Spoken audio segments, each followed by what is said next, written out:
What's up YouTubes, and welcome back to Desynced. In this video, I'll be covering some of the things that took me a while to figure out, even if they were just right there in front of me. Let's absolutely not waste more time because I still haven't finished this game and I want to go back to playing more, and all this editing keeps chewing on my soul. Bring forth your beverage of choice and let's sync the desync. At the start of the game, you can select all your units and spend your first few minutes loading POIs. If you're like me, I know what you're thinking. No. Just hear me out. Often, one POI will give you resources to unlock the next, and sometimes you just need minerals like crystals, which you can pick up from the ground or mine with your starting scouts on the spot. Doing this can speed up and improve your early game considerably, as you can look out and get some loot that would take hours to unlock. On the sample run here, I spent just around 10 minutes scouting around and I got items that would take at least a couple hours to unlock and produce. Make sure to start your loot rush from a desert biome, since usually the explorables there are just loot crates without unlock requirements, and they can provide you with the items to unlock the other, more difficult and valuable explorables. By doing this, you can look out and get things like whole buildings with medium slots, which if you do, will cut you a whole stage of sitting around waiting for your first medium building to get built. You can also drop whole bots, and sometimes even a medium turret, which will push you ahead of the difficulty curve when fighting hostiles. And one of the best combo of lucky finds is a medium transmitter and a behavior controller. If you look out with those, you can load in a program and automate exploration of those POIs and collection of map loot right from the get-go. The medium transmitter allows you to transfer power from your base directly to your targeted unit, no matter where it goes. A final note about this is that the juiciest explorables require you to manually do some simple puzzles in order to access the loot. Oh my god. Critical hit. But the devs made the puzzles optional in case you really hate them. On the early game, build buildings around big mining nodes and use mining turrets on them. Unlike bots, structures don't consume power constantly. Very quickly, you unlock a small building that can use 2 mining turrets on them, which will keep you in the green with minerals for a long time. If it makes sense to do it on your map seed, move the turrets from your starting scout robots into those buildings. These starting turrets are actually 2 times better than the mining turrets you can produce at the start, and the scout robots are much better and much faster than anything you'll be able to build for a while, so make sure to make good use of them and keep them safe. Although I've tried to play Desynced without regard for production ratios, I quickly ran into all sorts of issues. I've started the game over multiple times for different reasons, and every time my base would slow down to a crawl until I got stuck or deadlocked. Everything changed when I was made aware that you can simply hold Alt to check production ratios from inside the game. This gives you a rough idea of how many production components you will need to be running in order to achieve constant production of an item. This alone made playing the game much smoother and satisfying, because I got much better at not overproducing things or underproducing them, both of which can get you stuck at different stages of the game. You can also hold Ctrl to see everything that is required in order to craft the item you're looking into, or Shift to see what the item is used as an ingredient for. To save you a lot of time and unnecessary clicking, make use of Prefabs. Prefabs are blueprints of buildings or units with pre-configured component loadouts and parameter settings. You can even save a prefab with an attached program on it by equipping it with a behavior controller and right-clicking on the controller. To save an existing object as a prefab, select it and open the library by clicking on the library button or by pressing L, and then click on the Save Current Selection button. You can also select the target building or unit and press C to copy them, open the library, and click on Save Last Copied. This method only works if you have completed all the research projects used in this prefab. After you create a bunch of useful prefabs on the previous tip, you will quickly get confused with an overwhelming selection of stuff. To avoid wasting time looking for what you want, make use of the folders. For both prefabs and behaviors, you can go into the library screen, create folders, and click and drag them into it.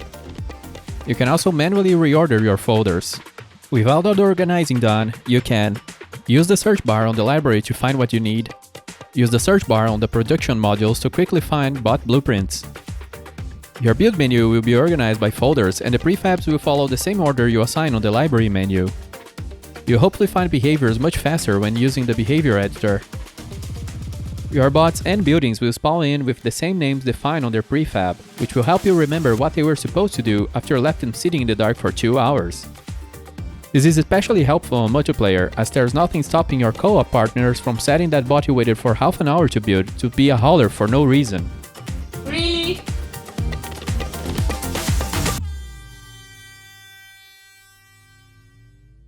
When settling in an area, either by building your base, an outpost, or leaving a mining team laboring away, remember to watch out for bug holes. Although there is no initial explanation about this enemy building, bug holes are tunnels that connect the surface to the underground of the planet. That's where the usually hostile locals actually live.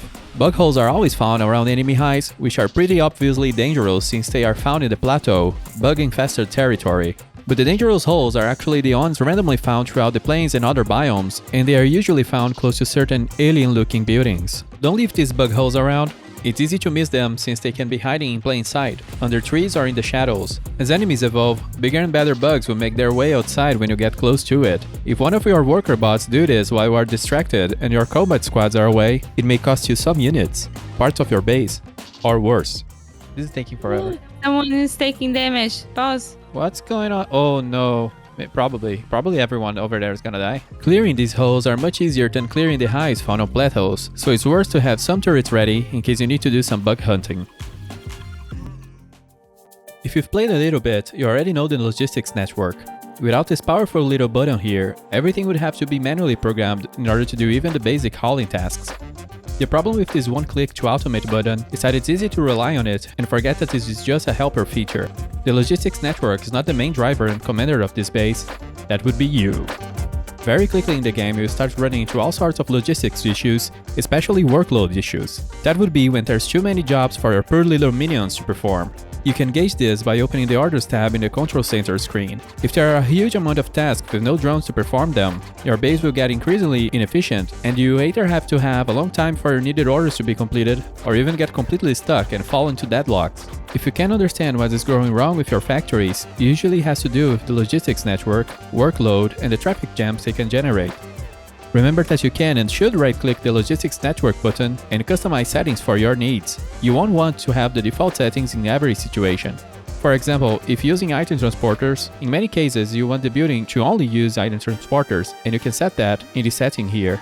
We'll talk more about item transporters soon. You can also make use of other channels to further refine your network. Buildings and units will only interact with things that are set on the same channel as them, so you could isolate your whole research setup from the rest of your main base, for example, or create a unique channel for miners or robot production in order to make it more efficient or prioritize different processes. The logistics network can be pretty involved and would probably need a video on its own, but my final tip regarding it is to really observe and internalize how it works, as things get much simpler from there to debug and expand. In my case, I noticed that every time I reached the part of the game where you start making energized plates and more advanced resources, I would start having all sorts of logistics issues, even though I was using dedicated haulers to feed those production complexes. Right after laying in bed, I looked at my partner, perplexed, and said, entendi. A nossa energized plates não estão recebendo entregas porque a network está overworked. Os nossos haulers não conseguem entregar porque a mecânica de well reservation não tem override para entregas manuais feitas por players, tipo nas core foundations. To which my partner aptly replied,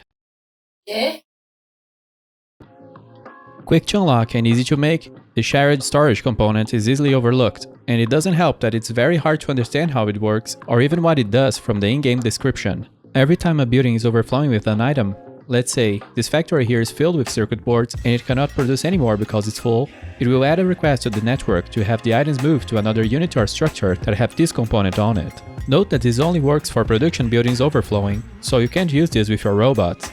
To make it work, you need to lock the inventory slots on the unit or building and install the shared storage component and set it to whatever you want it to store. This might also be a good time to mention that by holding shift and left clicking storage slots, you can quickly lock multiple slots at once. While holding Ctrl and dragging and dropping, you can copy over slot settings. This component is useful in case you want to control the flow of resources and prevent one part of your base from starving another. For a quick example, the production buildings here are dropping in a chest that will distribute to the rest of your base. However, if the main storages are full, we can direct the overflow to another chest that will supply buildings on a different logistics channel. If the channel consumes a lot of resources, it still won't starve the primary channel. A good example of this is if you build component malls. Depending on your playstyle, you might want to isolate your malls into their own channels and only use overflow production to make components for stockpiling, while you keep an on-demand component factory at the ready if you lack some components for some bot production task. Doing things this way ensures your other processes are safe from your mall addiction. It's important to point out, however, that these components cost the same as a behavior controller and unlocks at the same time. The behavior controller is much more powerful. I just wanted to include it here as I feel it's like the black sheep among all the components I've seen in the game yet. Deadlock would be a situation where something is stuck waiting for something else that is also stuck. In one of my videos, I had mining drones stuck waiting to deliver crystals because the storage buildings were waiting on crystals to be built, so the mining drones could deliver the crystals and keep mining. I'm not sure how common of a situation this is, but every time I'm not keeping a separate stockpile of basic and intermediate goods, it can lead to situations like this. When you start getting this inefficient, you can also consider using separate channels of the logistics network and further customize the logistics settings of your buildings like mentioned on the previous tip. For example, you can have 2 circuit board production complexes and 2 different channels of the network. If you make sure these 2 channels don't interact, you can keep one channel safe from shortages in case the other one gets unbalanced. This could be good for managing research, for example, so you could guarantee it will always keep progressing despite all the changes you do on your main channel. Parameter linking is a simple but powerful feature that enables or empowers automation at no cost. Since this feature is so unique, it is easy to miss the possibilities it brings to the table. Linking is the result of clicking and dragging one parameter into another, for example, dragging the visual register into the signal register, so a robot will emit whatever it shows on its visual overlay as a signal. This can be used right at the start to automate things like ingredient crafting. If you have 2 production modules on a building, you can link the first one's missing ingredient register to the second one craft order parameter. There's many other uses for parameter linking, like making a basic item collection robot by equipping it with a radar and linking its result register to the go-to register, and setting the store register to where you want the robot to store things.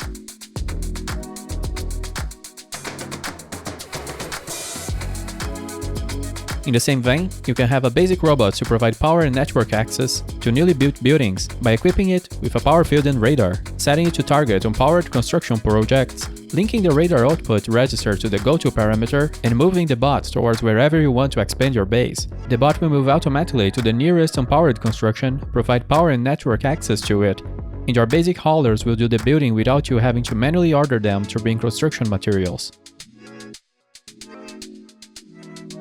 Behaviors are programs you attach to units or buildings. They are programmed via the behavior editor, and there's a lot you can do using them. Although logistic networks can let you play through the game, I bet you like your factorio to be satisfactory. Not only is this the most distinguishing feature of the game, this is a core feature. I really suggest for everyone to try their hands on behaviors. Start simple at first, like playing around with storage behaviors for chests. They are actually storage blocks, but I keep calling them chests. And then work up from there, going into things like mining, combat, or exploration. Behaviors can help achieve that feeling of satisfying efficiency, or at least lower the absolute chaos that factories can fall into. As behaviors are their own subjects, I hope to do videos looking into them in the future, especially some compilation of examples and programs I use in case they can be of help to anyone. Of course, play the game your own way. You can turn your back to behaviors, but remember, they will never turn their backs to you. The developers went the extra mile to allow players to share behaviors easily between each other and to make this feature as simple and straightforward as possible, all the while making behavior controllers really cheap and powerful to use. If needed, join the game's Discord and check the behavior channels to get advice, or to download ready-made behaviors for your base. Item transporters allow a structure to transfer items to adjacent buildings by itself. In the middle of the cognitive overload you'll be going through at the start, it's easy to miss what this item does and what it enables you to do. Item transporters are extremely useful. They are pretty much a conveyor belt or an inserter, depending on how you use it. Not only because it makes possible to build the usual production lines that we, factorialized people, enjoy, but also because it lowers your logistics network's workload by a lot. Instead of having 20 hauling bots managing the resources of this array of fabricators here, we turn it into an isolated black box with an input and an output. Everything in between is moved by chaining the buildings and having them move items to the next one down the line. Just remember that you need one transporter for each building, and for this kind of setup to work as intended, you need to set up the logistics network correctly. Make it so the production buildings only enable item transporter to manage items, set the inputs to only request items, and set the outputs to only supply items. This way, your bots won't be stealing resources or supplying end products to this production line. In some cases, you might also need to lock inventory slots to items in case rare reservation shenanigans start happening. At the start of the game, the buildings you have access to have a very small amount of storage slots. Even though they can fit more than one production component, they can eventually run into issues like rare reservations and stop working due to a lack of space to place the produced items. The easiest way to fix and avoid this issue is by deconstructing old buildings and moving on to the bigger and better buildings you get as you progress through the tech tree. Even then, plan the loadout of your bot assembly buildings well, buildings where you build robots. Because if you use prefabs, the buildings will require every item on it to be delivered to its inventory. If the larger building still doesn't have enough storage slots for your needs, you can expand it through the inventory expansion components like the small storage and internal storage components.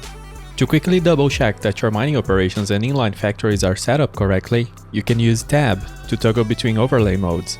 The yellow lines display the destination of an unit's store parameter. If that's not set up for your miners, they are just going to hang around. So make sure to use a behavior to collect from them or some other solution.